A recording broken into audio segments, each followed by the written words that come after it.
somebody asked me in the comments the other day why I was wearing rubber snake boots and why not leather.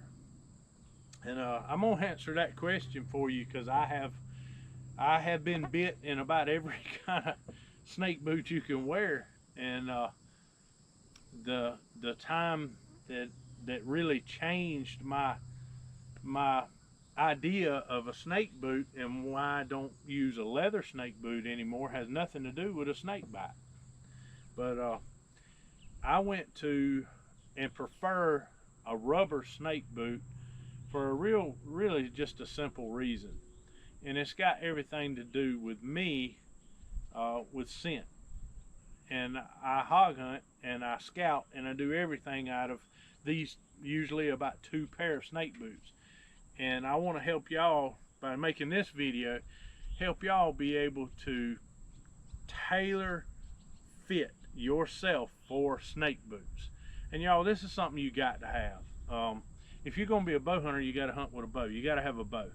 If you're going to hunt in the swamps or be a traditional bow hunter where there are venomous snakes, you need to have snake boots on. There's just no reason not to.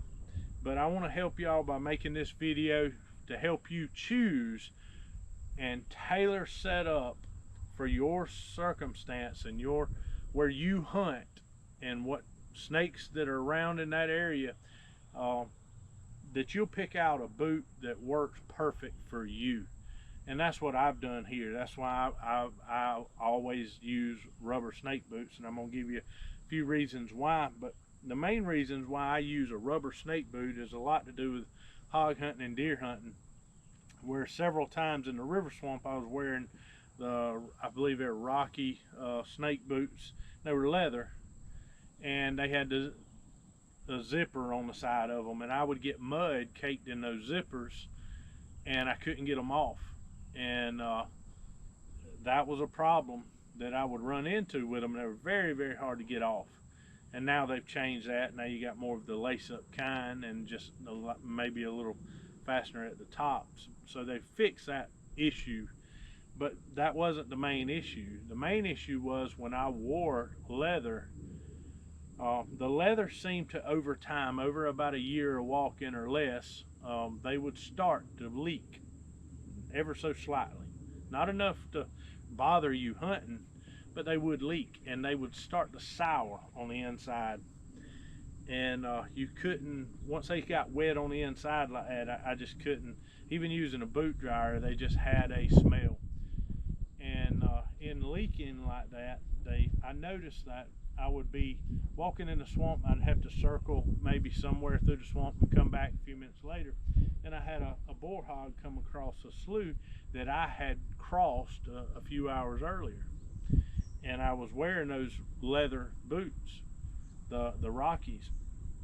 And as soon as he hit, I could see my tracks going across the slough. As soon as he got within 5 foot of that where I had crossed, this was 2 hours after, and I was 100 yards away, and I could see where he was crossing. And he hit my track, and he spun and was gone. He could smell where I had crossed that slough in that leather boot. And this was water. This was just water and mud. It was no brush around or anything. And so several, I don't know, 6 or 8 months later, I got on a sounder of pigs, and I had basically the same thing happen, and I was wearing my rubber snake boots.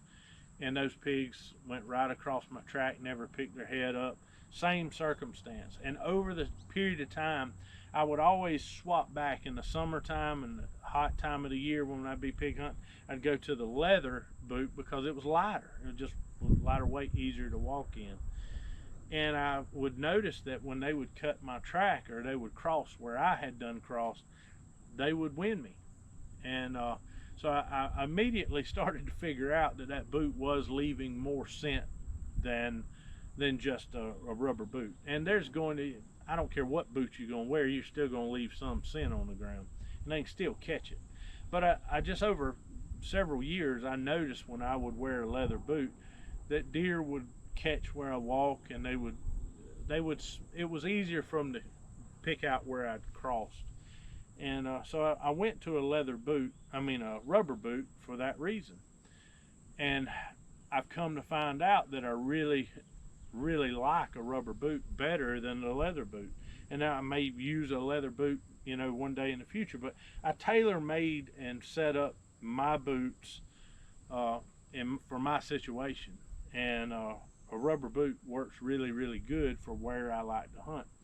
And I'll say this, the lace-up leather boots, one other thing that I would have happen that a lot of people don't think about, but I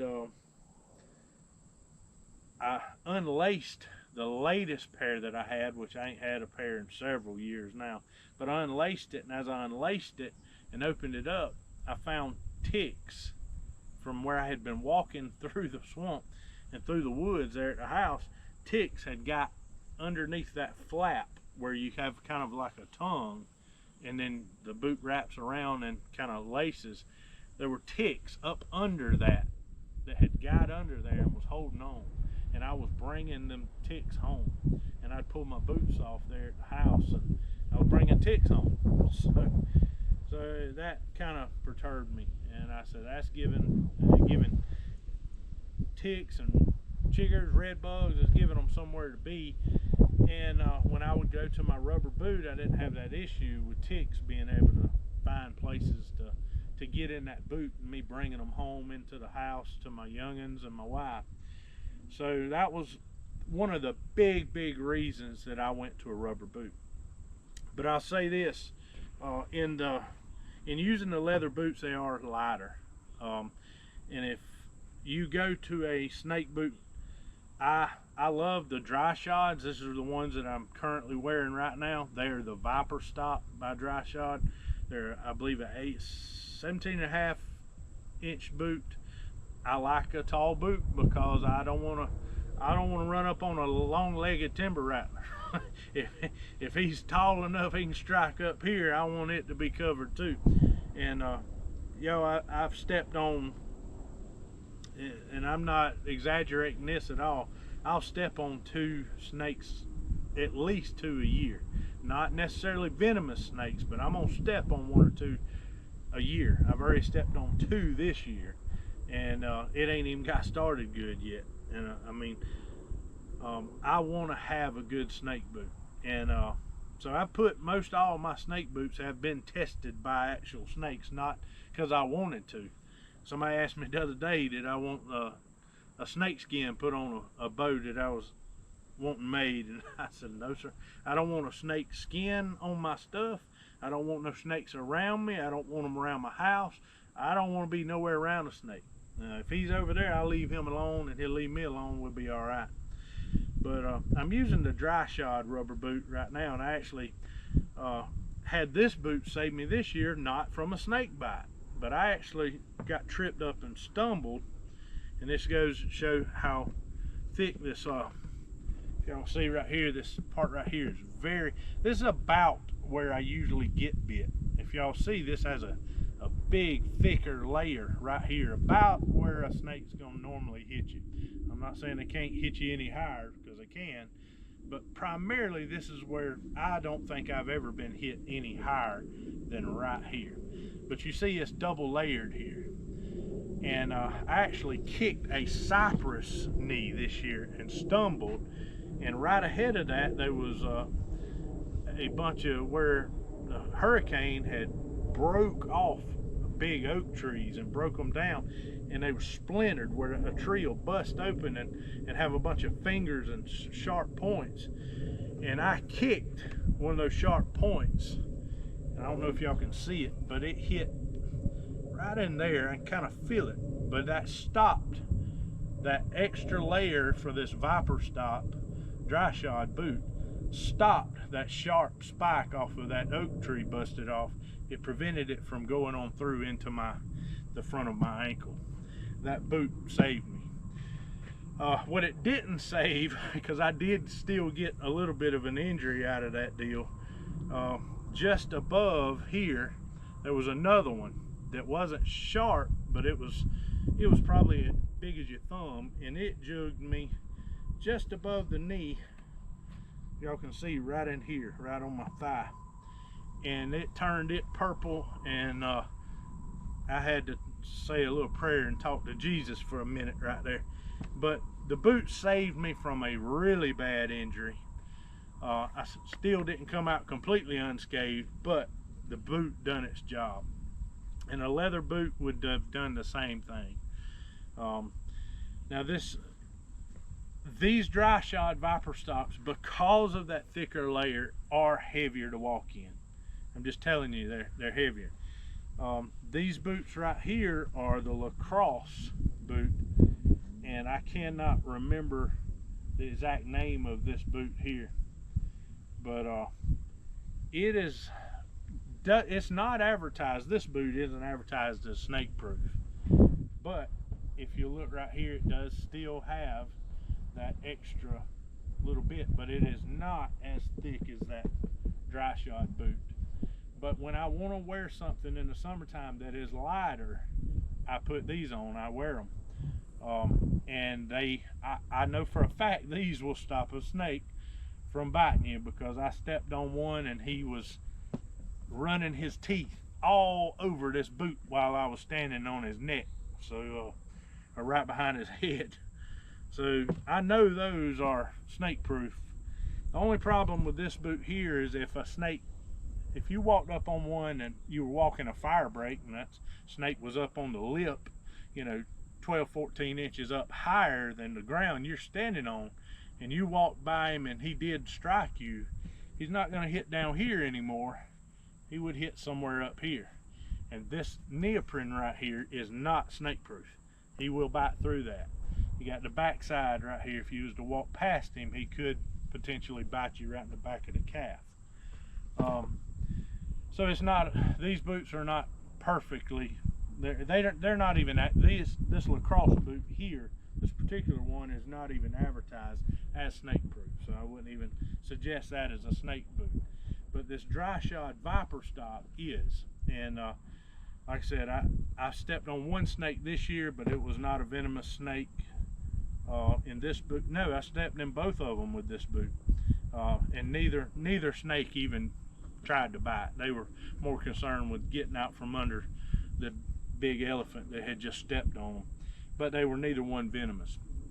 But I just wanted to make this short video to kind of give you an idea of the difference between a leather boot and a rubber boot, and the differences in weight. The rubber boots are just heavier, y'all. In order for them to layer them up, for them to be definitely rattlesnake proof or bite proof or even puncture proof, this boot right here saved me last year, kicking that and tripping up. I went to fall, and you know how you kind of run trying to catch yourself, and that's what I done, and it completely stopped that spike from going into that boot and right on into the front of my ankle, and I'm thankful for that. If I hadn't had them on, if I'd have been wearing tennis shoes or something like that, I'd have been attached to that stump with that spike off of it. It was a big oak stump where the hurricane had blowed it over, and it just splintered off, and that's what I wound up kicking. And the top one was not pointed enough that it went in the skin, but it did make me bleed pretty bad. It was just more of a blunt hit than a jug, because it just wasn't sharp enough. But that one that hit down here, buddy, it was sharp enough. It was sharp enough that when I pulled my foot back, it had went into the boot, and I pulled it off, and because of that extra layer right here, it didn't make it on in. It stopped it, and the boot's still not even leaking from it. No, but they're really good boots, and I'm gonna tell you, having these snake boots, they're worth the money you pay for them. Anything that can potentially, or has the potential to save your life and keep you out here in the woods and get you back home to your youngins and your wife, is worth the money. But I just wanted to tell you, if you go with a leather boot, they're making some really good leather boots now. But the issues, I'm just telling you, you need to find a boot. If you are just the type person that is not interested in hunting or pig hunting, I would go with the leather boot. They're great, but in my circumstance, I've tailored the way I hunt to be successful, and I know that I've had better success with a rubber boot as far as scent goes. And you know, they do the same job as that leather boot. The only downside, if you go with this rubber boot, they're going to be heavier to walk in. You better be in the gym every day because they are definitely going to be heavier. You can go with a lighter snake boot, but I would definitely look and make sure that it is an actual snake boot. A lot of people say, oh, it's a rubber boot, it's going to be snake proof. If it's not advertised as a snake boot, I wouldn't bet my money on it. I would go with something that I know that is layered, thicker, and it's gonna do the job for me. It's gonna keep me protected. But we're gonna get over here and do some shooting. We're at the range, and I just, like I said, I wanted to kind of give you a demonstration of these boots. If you go with that leather boot and you're the type person that is, like I said, you're just, you know, you like to walk the woods or scout or do this or do that, and you're not interested in hunting, the leather boot's going to be a lot lighter, probably a lot better for you. And I believe it's made by Rocky, is one of them. I think I used to have a pair that was redheads, but the leather boots are fine, and they're very, very durable. I'm too fat to bend over to mess with laces, so I like the rubber boots. Also, you know, like I said about the leather boots, you have to watch for, you know, ticks and red bugs and things kind of getting under that tongue where it flaps over, and that's what kept happening to me. When I'd come home and pull them off, and I'd find ticks kind of tucked away up under there, and I was pulling my boots off in the house, which I should have known better than that. But yeah, that's it. I just wanted to make a short video today to kind of help y'all in that decision making process and let you know that dry shod makes a super good boot. This boot is, I'm working on just over a year with this boot. These right here I've had for almost 3 years, and these do leak. They have just started leaking. They started leaking a little bit a year ago, and they've started leaking right here in the bend of the toe, where your toe bends. And you can see right here where this one has started to bust open. Y'all can see that. I'll bring it right here where y'all can see it. But this is the normal place your rubber boots are going to leak, and your leather boots. Leather boots are going to leak in that same place because they take the most. But if you can see right here, you can see where it started busting open, and that's just from getting dried out. And I'll tell you this, the way to take care of these boots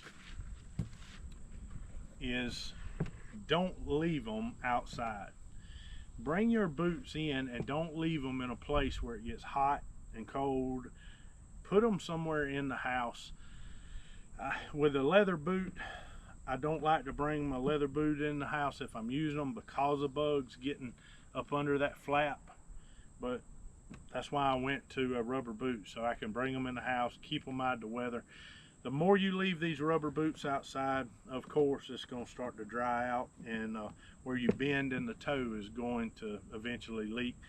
Like I said, these are so thick that they have not done that. They don't even have any bend in the toe.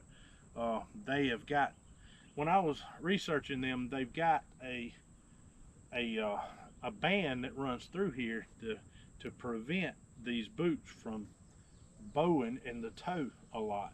So that makes for the boot to last a lot longer. And these lacrosses, as you can see, don't have that. They bend really, really easy. So, and when you go to a boot that's not going to bend in the toe as easy, they're thickening up that material. They're putting stuff under the sole to make that boot tougher and last longer. You're going to pay more for it. But get out there and get you some snake boots. Like I say, I don't have a pair that hadn't been tested at some point, but always go and you know, do your research and figure out what boot is going to work the best for you. If you're a big time hunter and you like to hog hunt and you're stalking pigs, you're probably better off with a rubber boot just for scent. Some people don't pay it that much attention, but I've seen over the years, I've been in the swamp and woods so much, I've noticed that I can get away with pigs crossing my track and deer better with rubber boots on my feet than I can leather. That leather boot, after a while, after using them, they hold scent, and the rubber boot seems to dissipate it a little easier, or it traps it inside there, one or the other, and it's just not dispersing as much scent on the ground. But yeah, we're gonna wind this video up. I just wanted to kind of help y'all out, and I hope this helps you all in your decision-making process. But y'all, in your rambling around, make sure if you go out in the woods, have you a good pair of snake boots, and go home to your wife and kids, and enjoy the woods and enjoy all God's creation, because He gave it to us to enjoy. And we have a responsibility to get there and get back home safe to our family. But well, we're gonna wrap this one up. Thank y'all for watching. Be praying for y'all. God bless y'all.